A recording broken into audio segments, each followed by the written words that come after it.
સમગ્ર દેશમાં અને રાજ્યમાં ભારતીય જનતા પાર્ટી 6ઠી એપ્રિલ સ્થાપના દિનની ઉજવણી થઈ રહી છે। એ નિમિત્તે વિવિધ કાર્યક્રમો મુખ્ય માંડી વિધાનસભાથી પણ જિલ્લા સ્તરના થઈ રહ્યા છે।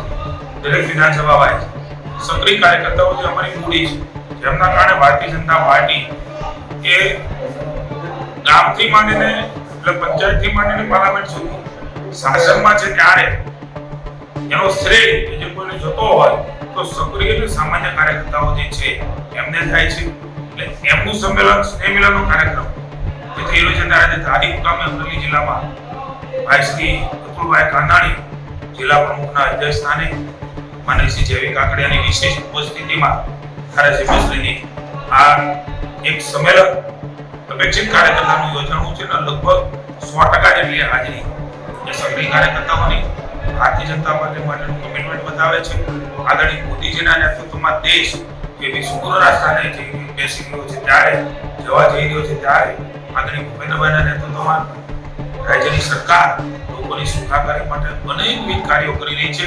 મને આનંદ છે કે ધારીમાં વિકાસની નવી પાંખો કે ભાઈ શ્રી જયવીભાઈ અને ભારતીય જનતા પાર્ટીના સૌ આગેવાન કાર્યકર્તાઓના પરિશ્રમને મહેનતથી ભૂપેન્દ્રભાઈ અને નરેન્દ્રભાઈના નેતૃત્વમાં ધારીનો પણ વિકાસ એ ખૂબ ઝડપે વધારે થઈ રહ્યો છે ત્યારે સૌ કાર્યકર્તાઓએ સંકલ્પ કર્યો છે હજુ પણ ભારતીય જનતા પાર્ટીનો વિચાર જ્યાં નથી પહોંચ્યો ત્યાં પહોંચાડીને ભારતીય જનતા પાર્ટીને વધારે મજબૂત બનાવીને આગામી દિવસોમાં જનતાની સુખાકારીના લોકકલ્યાણના કામો અમારા દ્વારા થાય એનો સંકલ્પ પણ કર્યો છે। હું સૌ કાર્યકર્તાઓને ખૂબ ખૂબ શુભકામનાઓ આપું છું। સર, ધારીમાં વિકાસના નામે તો કંઈ છે અને ઉદ્યોગ પણ નથી કોઈ જાતના।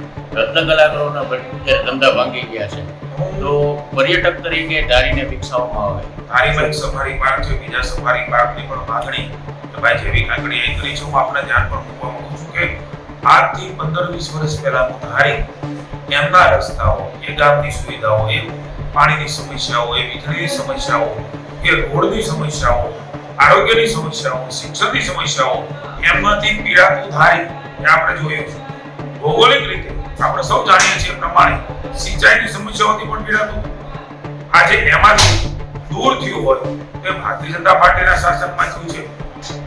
ભૌગોલિક રીતે જે સ્થિતિ હોય છે ગામની ને વિસ્તારની એ પ્રમાણે ત્યાં નાના મોટા વિકાસના કાર્યો ઉદ્યોગોની વાત છે તો એ પ્રકારે થતા હોય છે। પણ મને આનંદ છે કે પહેલાનું ધારી ને આજના ધારીમાં ખૂબ મોટો ફેર છે।